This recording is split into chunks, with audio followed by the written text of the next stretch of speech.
நல்ல பாப்பா சின்ன பாப்பா நீ செல்ல பாப்பா இன்னும் உனக்கு டீனி மிட்டாய் வாங்கி தரணுமா நான் சிலுக்கு சட்டை சீனா பொம்மை பலூன் வேணுமா கண்ணாமூச்சி ஆட்டம் உனக்கு சொல்லி தரணுமா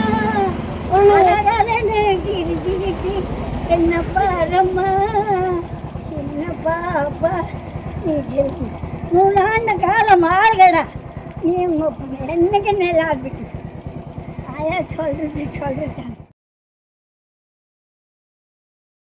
இந்த அரிசி மல்லிகை பொருள் யார் கொடுத்ததுன்னா ஈஸ்வரி அம்மா சந்திரன் ஐயா கொடுத்துருக்காங்க. ஓகேங்களா? அவங்க ரொம்ப நல்லா இருக்கணும்னு வாழ்த்துங்க மனசார. 100 ஆண்டு காலம் வாழ ஈஸ்வரி அம்மா 100 ஆண்டு காலம் வாழ சந்திரன் ஐயா வாழ்த்துங்க. சந்திரன் ஐயா அடிக்கொம்ப ஊனிக்கு நாளை என்ன வந்து நீ பார்க்கணும் சந்திரா ஈஸ்வரி அம்மா 100 ஆண்டு காலம் வாழ்க நீ கொடுக்கறது ரொம்ப புண்ணியம் கையில்லாம ரொம்ப நன்றி அப்பா நீ நல்லா இருந்தா கையா நான் வாங்கிட்டு நல்லா இருக்கு